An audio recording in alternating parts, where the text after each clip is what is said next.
কই আছো? গত 4 বছর রাজ্যের মধ্যে কই এই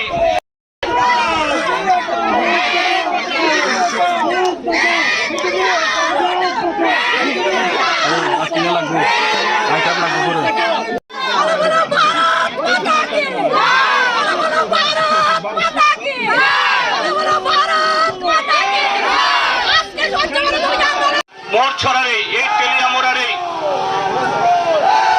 কমলনগরের এখানকার যারা বাসিন্দা কৃষক ক্ষেত মজুর দিন মজুর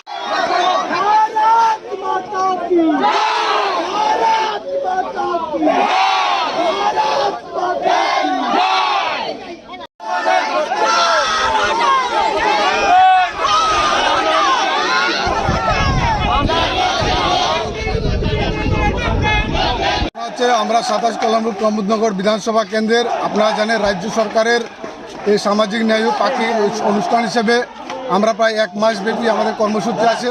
সেই কর্মসূচি সামনে রেখে আমাদের আজকে মর্চরা প্রাঙ্গণ থেকে শুরু করে বাজার অবধি আমরা সাফাই অভিযান কর্মসূচি নিয়েছি। প্রতিটা বাড়িতে বাড়িতে আমরা জনসম্পর্কের অভিযান নিয়েছি। হঠাৎ করে মার্কসিস্ট কমিউনিস্ট পার্টি সেই মার্কসিস্ট কমিউনিস্ট পার্টি হারমাদ্রা এখানে এসে জোর হতে থাকে।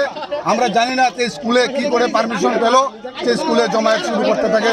আমরা স্কুলে আমরা সাফাই অভিযান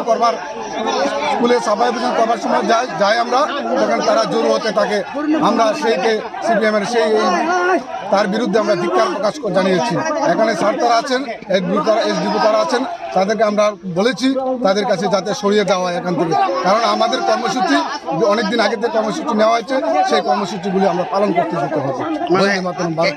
এখানে কি আপনারা কি স্বচ্ছ ভারত অভিযান করতেছেন? স্বচ্ছ ভারত চলছে, মানুষের জনসম্পর্ক চলছে। ওটা আমাদের 1 মাস ব্যাপী আমাদের স্থপতি নয়, সারা ত্রিপুরা রাজ্যে ভারতীয় জনতা পার্টি কর্মসূচি চলছে। এটা কোন বিধানসভা? এটা আমাদের 27 কাইল্যানপুর বিধানসভার আমাদের মোর্চরা 27 কাইল্যানপুর বিধানসভা অন্তর্গত। এখানে যারা মার্কসিস্ট কমিউনিস্ট পার্টি আসছেন তারা প্রত্যেকে এই বিধানসভার একমাত্র মনীন্দ্রবাবু ছাড়া এই বিধানসভার একটা ছেলে নেই। এই বিধানসভার প্রত্যেকটা অন্য জায়গা থেকে নিয়ে আসছে। তারা সন্ত্রাস করার জন্য এই এলাকায়, তারা সন্ত্রাসী আগেও একবার সেই সন্ত্রাস করার জন্য এই এলাকায় জড়ো হয়েছিল তারা সন্ত্রাসীরা।